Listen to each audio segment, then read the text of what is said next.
স্ক্রিনে আপনাকে স্বাগতম ফ্রেন্ডস। প্রত্যেকটা কম্পিউটারের মধ্যে দিস পিসি একদম উপরে বাম পাশে থাকে। আমি এটাকে একটু চাপ ধরে নিয়ে আসলাম একদম ফ্রন্ট সাইডে। দেখেন দিস পিসি অথবা মাই কম্পিউটার, আপনি যদি এটার উপরে ট্যাপ করেন, এটা সম্পর্কে আজকে বেস্ট টিউটোরিয়াল অবশ্যই দেখেন এবং পুরো ভিডিওটা।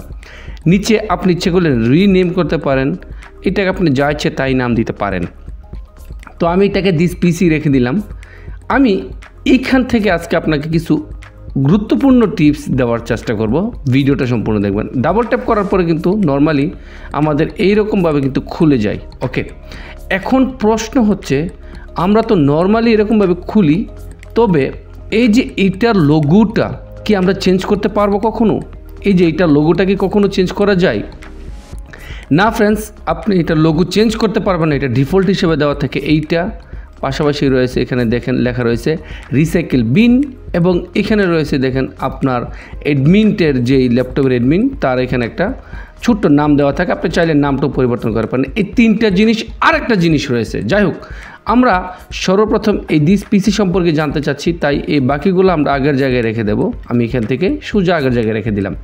এখানে যদি আমরা ট্যাপ করি মাউসের রাইট সাইড, তারপর এখানে দেখতে পাবেন অনেকগুলো অপশন কিন্তু লেখা থাকে।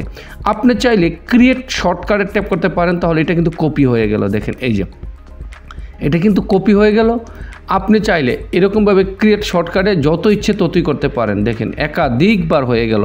আমি এগুলোকে কেটে দিচ্ছি, আমার দরকার নেই, ক্রিয়েট শর্টকাটের কোনো দরকার নাই, জাস্ট আপনাকে দেখানোর জন্য কিন্তু করা। এখন যদি আবার ট্যাপ করি, তাহলে এখানে দেখতেই পাচ্ছেন এখানে ডিসকানেক্ট নেটওয়ার্ক ড্রাইভ। যদি এখানে ট্যাপ করি, তাহলে দেখেন এখান থেকে আমার কিন্তু এখন কোনো ড্রাইভ কানেক্টেড নাই ইন্টারনেটের সাথে, তাই ডিসকানেক্টও করতে হলো না। যদি এরকমভাবে ট্যাপ করেন, তাহলে তারপরে ডিলেট, তারপর রিনেম এবং প্রপার্টিস। তো ডিলেট কথাটা আপনি যদি এখান থেকে ট্যাপ করেন, তাহলে কিন্তু এটা একেবারে এখান থেকে চলে যাবে।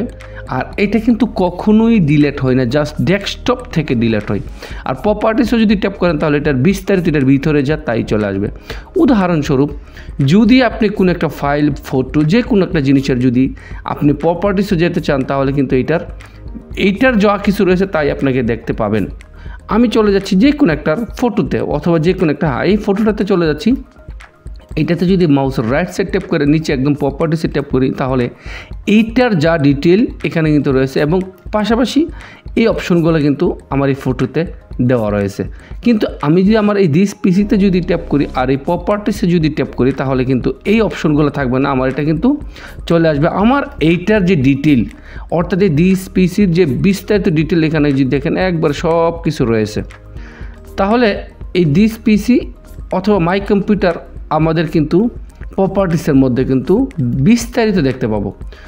আমি এখন এটাকে যদি মাউসের রাইট সাইডে ট্যাপ করার পরে একদম নিচে পিন টু কুইক অ্যাক্সেস, এই জিনিসটা যদি একটা ট্যাপ করি ফ্রেন্ডস, তাহলে আপনি দেখবেন এখান থেকে কুইক অ্যাক্সেস করার জন্য এখানে পিন করতে পারেন আপনি একদম সহজভাবে। তাহলে এটাকে আপনি যে কোনো শর্টকাটে আপনি তাড়াতাড়ি করে যেতে পারেন। আর যদি একদম 3 নম্বরে চলে যান, ওপেন 1 নম্বর, ওপেনের পরে পিন, তারপরে যদি ম্যানেজে চলে যান, তাহলে এটার ভিতরে A to Z যা কিছু রয়েছে আপনার সামনে দেখাবে। তো আমি এটা ট্যাপ করলাম, করার পরে যদি একটু খেয়াল করে দেখেন, এই যে ম্যানেজ, এখানে কিন্তু বিশাল বড় একটা লিস্ট খুলে গেল। আর এখান থেকে আপনি অনেক কিছু রয়েছে, তবে এখান থেকে আপনি যদি একটু খেয়াল করে দেখেন, একদম স্টোরেজের জায়গায় রয়েছে ডিস্ক ম্যানেজমেন্ট। এখানে যদি একটা ট্যাপ করেন, তাহলে আপনার এটা কত জিবি কি আসো বিষয় A to Z কিন্তু এখানে আপনাকে দেখাবে। তো একটু অপেক্ষা করতে হবে। দেখেন চলে আসলো। টোটাল আমার এখানে কত জিবি রয়েছে, টোটাল সব কিছু প্রত্যেকটা কিন্তু রয়েছে। আর এখান থেকে আপনি কিন্তু ফ্রেন্ডস এইগুলা দেখতে পারেন একদম ইজি, সিম্পল, সহজভাবে। আপনি চাইলে এখান থেকে কিন্তু ডিস্ক আরও বেশি করতে পারেন, আপনি চাইলে কমও করতে পারেন। ক্যাপাসিটি অনুযায়ী এখানে লেখা রয়েছে, দেখেন কই জিবি কতটা। তো এই হচ্ছে আমাদের টোটাল। আর এখান থেকে যদি আপনি একটু নিচে দেখেন, তাহলে দেখেন এই যে সব কিছু কিন্তু দেখা একদম ইজিভাবে দেখানো হয়েছে। একদম যদি ফ্রি স্পেস থাকে, তাহলে কিন্তু এই কালারটা থাকবে।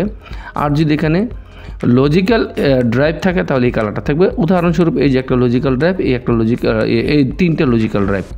আর যদি এইগুলো দেখেন প্রাইমারি পার্টিশন, তাহলে আপনি প্রাইমারি পার্টিশনে 3টা দেখতে পাবেন, যেগুলো আমি নিচে করেছি প্রাইমারি পার্টিশন। ওকে, এখান থেকে বের হয়ে গেলাম।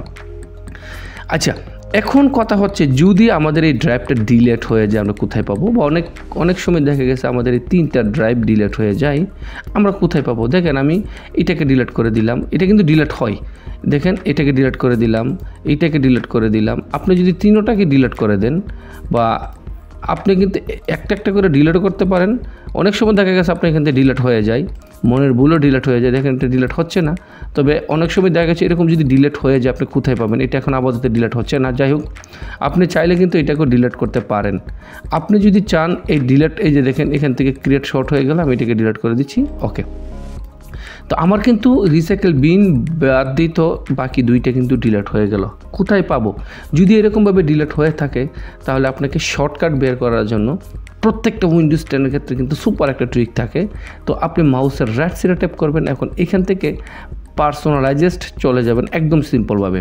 ওকে, এখানে যখন পার্সোনালাইজডে চলে যাবেন এটা একটু বড় করে নেবেন, আর এখান থেকে আপনি হাই কন্ট্যাক্ট সেটিং একদম বাম পাশে রিলেটেড সেটিংয়ের নিচে পাবেন, এখানে আরেকটা ট্যাপ করবেন। করার পরে কিন্তু এখানে আরেকটা অপশন ওই জায়গাতে চলে আসবে, থিমস সেটিং, এখানে আরেকটা ট্যাপ করবেন। আরেকটা ট্যাপ করার সাথে সাথে কিন্তু আরও একটা অপশন চলে আসলে একাধিক একই জায়গায় ডেস্কটপ আইকন সেটিং, এখানে আরেকটা ট্যাপ করবেন। ওকে, এখানে কিন্তু টোটাল আমাদের এখানে অপশন দেখতে পাচ্ছেন, দিস পিসি, মোহাম্মদ কাউসার, আমার এডমিন এবং নেটওয়ার্ক এবং রিসাইকেল বিন এবং রিসাইকেল বিন এমটি। আমরা যদি এই প্রত্যেকটাতে যদি এই যে রিসাইকেল বিন আমার এখানে কিন্তু এখন আনটিক করে দিলাম। ওকে, আনটিক করার পরে যদি একে অ্যাপ্লাই করে ওকে দিয়ে দিই তাহলে কী হবে ফ্রেন্ডস? আমি এটাকে একটু ছোটো করে নিচ্ছি, আমার কিন্তু এখন আমার ল্যাপটপে কিন্তু রিসাইকেল বিনটা নাই, অটোমেটিক কিন্তু চলে গেল। আর যদি আমি আবারও যদি এটাকে চাই তাহলে আমাকে কী করতে হবে ফ্রেন্ডস? দেখেন এই যে ডেস্কটপ আইকন আবার ট্যাপ করতে হবে এখানে, এই যে এখন এটা কিন্তু আবার চলে আসলো। আর এখান থেকে আমি এটাকে একটু মাইনাস করে দিলাম, মিনিমাইজ। এখান থেকে যদি আবার আমি দিস, এই যে মাই কম্পিউটার আমি চাচ্ছি, রিসাইকেল বিনও চাচ্ছি, আর ইউজার ফাইল যেটা আমার নাম এটাকেও চাচ্ছি, 3টাকে চাচ্ছি। ওকে, আপনি চাইলে কন্ট্রোল প্যানেলও নিতে পারেন, নেটওয়ার্কও নিতে পারেন, আমি চাচ্ছি না। তো দিস পিসি হচ্ছে এটা, আর ইউজার ফাইল হচ্ছে এইটা, রিসাইকেল বিন হচ্ছে এটা, আর নেটওয়ার্ক আমি চাচ্ছি না, তাই নেটওয়ার্কও দিতে প্রয়োজন বোধ করলাম না। তো এটা দেওয়ার পরে আমি এখানে যদি অ্যাপ্লাই দিই তাহলে দেখেন কিন্তু এখানে চলে আসলো এই যে দিস পিসি, এই যে রিসাইকেল বিন এবং আমার নাম, আমি ওকে দিয়ে দিচ্ছি। দেখেন এখন যদি আমি এটাকে আমি এই যে একটা চলে আসলো, এই যে 2টা চলে আসলো, এবং 3 নম্বরটা কোথায় গেল? আমার নামের যে প্রথম ইউজার ফাইল একদম নিচে চলে গেল, এই যে 3টা জিনিস চলে আসলো। আমি যদি অটোমেটিক যার জায়গায় সেট করতে চাই তাহলে মাউসের রাইট সাইড ট্যাপ করব এবং ভিউতে ট্যাপ না করে শর্টে ট্যাপ করব। এই শর্টে মাউসটা নেওয়ার পর এখানে দেখতে পাচ্ছেন আইটেম টাইপ, এখানে ট্যাপ করলে কিন্তু দেখেন যার জায়গাতে চলে গেল, একদম ইজি, সিম্পল, সহজভাবে। তো এই ছোট্ট একটা কাজ হয়তো আপনি না জেনে থাকলে আপনার জন্য আজকের এই এটা খুবই উপকার হবে। তো পরবর্তীতে অন্য কিছু না আবার দেখা হবে, ততক্ষণ পর্যন্ত ভালো থাকবেন।